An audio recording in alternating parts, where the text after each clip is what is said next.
Hello बच्चों, मैं प्रवेश कुमार जीपीएस चैनल पर आपका हार्दिक स्वागत करता हूं। चलिए आज हम शुरू करने वाले हैं कार्बन और उसके यौगिक यानी carbon and its compound. 10th class का केमिस्ट्री का चैप्टर है ना। आशा है आपने इससे पहले वाले वीडियोज पूरे जो केमिस्ट्री के हैं वो देख लिए होंगे, और आपने यदि नहीं भी देखे हैं तो 1 बाई 1 करके उनको देख लें, आपको अच्छे से समझ में आएगा। और भी जो कोई भी प्रॉब्लम है तो हमें कमेंट में लिखें, हम उसका आपको सोल्यूशन ज़रूर देंगे। ठीक है, तो चलिए हम शुरू करते हैं carbon and its compound.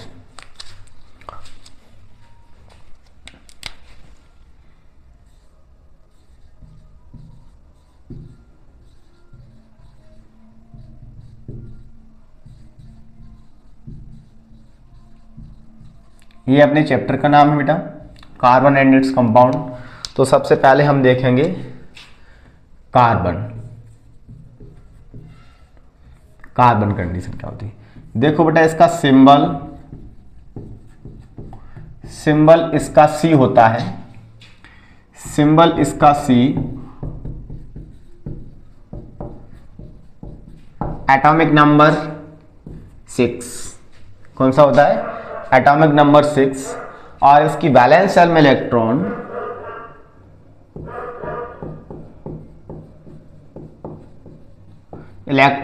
In balance 6 4। इसमें इलेक्ट्रॉन कितने होते हैं बैलेंस शेल में, 4। तो इस प्रकार हम कह सकते हैं कार्बन कैसा होता है, टेट्रावैलेंट। कार्बन कैसा होता है बेटा,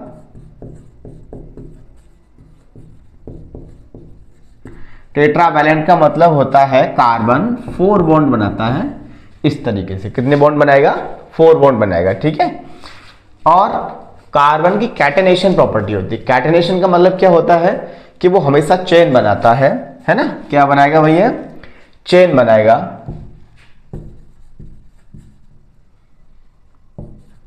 ऑलवेज फॉर्म चेन। चेन मतलब आपने देखा होगा कोई कंपाउंड है उसमें 2 कार्बन है, किसी में आपने 3 कार्बन देखे होंगे।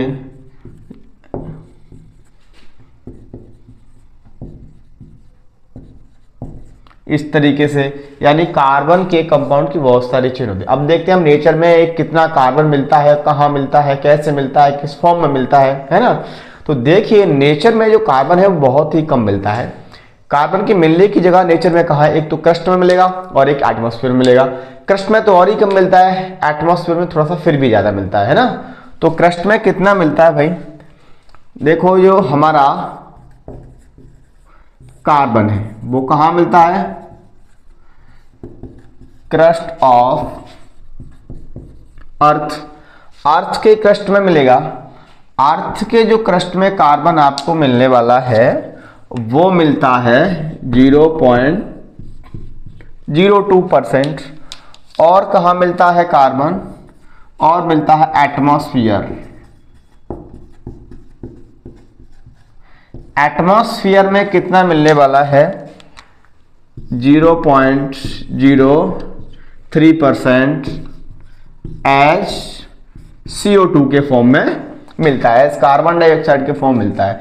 तो इससे हमें ये मालूम होता है कि कार्बन हमेशा फ्री स्टेट में ही मिलता है और कंबाइंड स्टेट में मिलता है। ठीक है, तो हम कह सकते हैं कि carbon it is present in nature, ये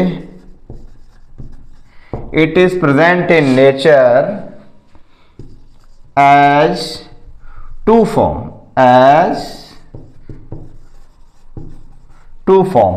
2 फॉर्म कौन कौन सी होंगी, एक फॉर्म होगी उसकी कौन सी भाई, कंबाइंड फॉर्म।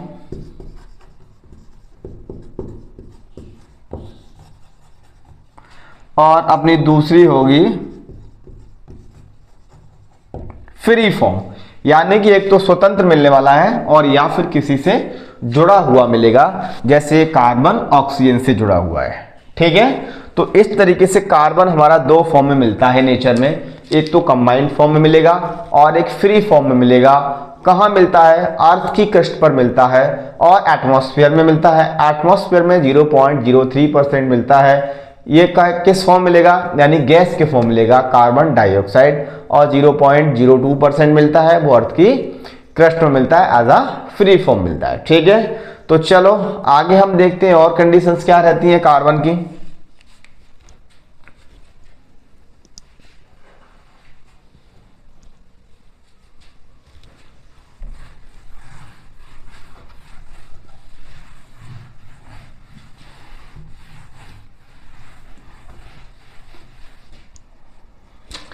तो चलो पहले हम इनको डिफाइन करते हैं।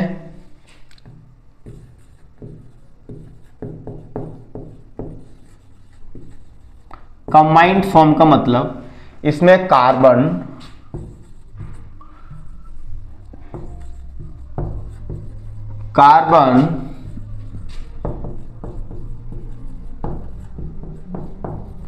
अटैचेड विथ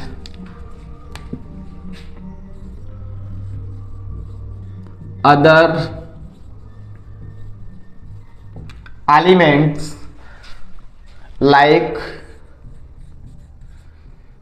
hydrogen और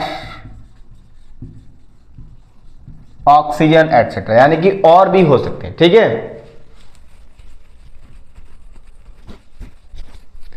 तो यानी कि इन दो फॉर्म में मिलेगा। एग्जाम्पल हम बता दें आपको, C6H12O6 ग्लूकोज। देखो इसमें कार्बन हाइड्रोजन ऑक्सीजन से जुड़ा है।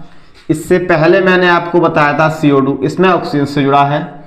और हम बताएं आपको यानी कि C2H5OH, देखो यहां भी जुड़ा हुआ है। ऐसे बहुत सारे कंपाउंड हैं जो कैसे होंगे भाई, ये कंबाइंड फॉर्म वाले होंगे। अब हम देखते हैं फ्री फॉर्म। फ्री फॉर्म का मतलब यहां पर किसी से अटैच नहीं होने वाला है कार्बन, यानी कि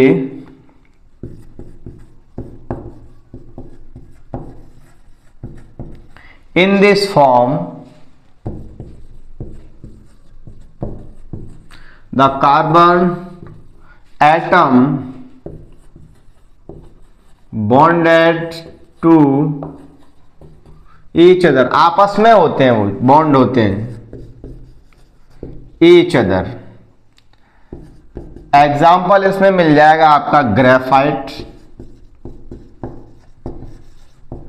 कौन सा मिल जाएगा आपको, ग्रेफाइट। दूसरा एग्जाम्पल मिल जाएगा आपको डायमंड, ये डायमंड भी प्योर फॉर्म है। तीसरा एग्जाम्पल मिल जाएगा आपको कोल, कोयला। चौथा एग्जाम्पल आपको मिल जाएगा फुलरिन, फुलरिन। ठीक है, इसका पूरा नाम है बकमिस्टर फुलरिन। ठीक है, तो ये वाली कंडीशन है। ये कैसी फॉर्म है कार्बन की, फ्री फॉर्म है, और ये कंबाइंड फॉर्म है। ठीक है, अब हम देखते हैं कार्बन की प्रॉपर्टी। कार्बन की प्रॉपर्टी क्या है,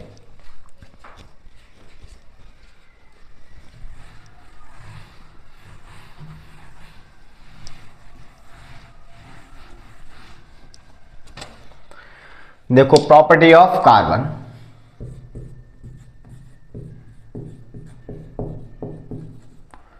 प्रॉपर्टीज ऑफ कार्बन है ना। कार्बन की क्या क्या प्रॉपर्टी होती हैं, देखो पहली प्रॉपर्टी क्या है, सीधी सीधी बात क्या है कि इसकी बैलेंस सेल में 4 इलेक्ट्रॉन है। कितने इलेक्ट्रॉन है, 4 इलेक्ट्रॉन है। It has 4 electron in valence shell. दूसरी प्रॉपर्टी इसकी क्या होती है, ये टेट्रावैलेंट है। कैसा है भाई, इट इज, जैसे मैंने आपको सबसे पहले इंट्रोडक्शन में ही बताया था, इट इज टेट्रावैलेंट, यानी कि कैन फॉर्म 4 बॉन्ड। ये 4 बॉन्ड बना सकता है, जैसे मैंने पहले आपको बता दिया है ना। देखो 4 बॉन्ड इसके बन गए।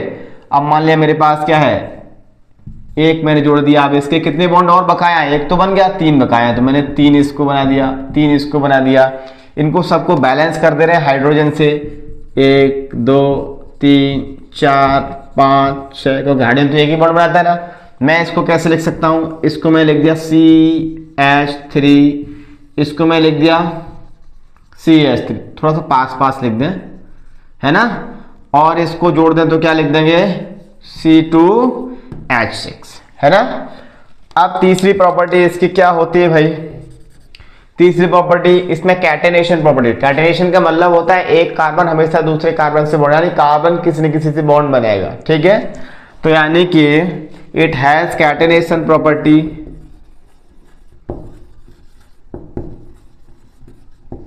It has catenation, catenation property होती है इनकी, यानी कि हमेशा कार्बन किसी न किसी से जुड़ा मिलेगा, यानी कि एक कार्बन दूसरे कार्बन से हमेशा जुड़ा रहेगा, ठीक है। यानी चेन बनाने की प्रॉपर्टी। हम इसको एक सरल लैंग्वेज में बोले तो हम बोले चेन बनाने की प्रॉपर्टी। क्या? यानी कि हमेशा कार्बन चेन बनाता है। 2 कार्बन की होती है, 3 कार्बन की होती है, 5 कार्बन की होती है, यानी कि नंबर ऑफ कार्बन की चेन हो सकती है। और ये यानी कि इट में exist as free and combined form, यानी कि फ्री फॉर्म में भी मिल सकता है और कंबाइंड फॉर्म में भी मिल सकता है। समझ में आया कि नहीं आया? अब हम देखेंगे इसकी फ्री फॉर्म कौन सी है, जो मैंने आपको सबसे पहले बताई, ग्रेफाइट। कौन सी भाई? ग्रेफाइट, डायमंड, फुलरीन, और क्या होता है भाई? एक और मैंने आपको बताया था, कौन सा होता है भाई? ग्रेफाइट, डायमंड, फुलरीन, कोल। क्या चीज? कोल, है ना। तो ये सब चीजें होती हैं। अब इन्हीं सबको हम बोलते हैं एलोट्रॉप। चलिए आज के लिए इतना काफी, मिलते हैं नेक्स्ट लेक्चर में। Thank you for watching.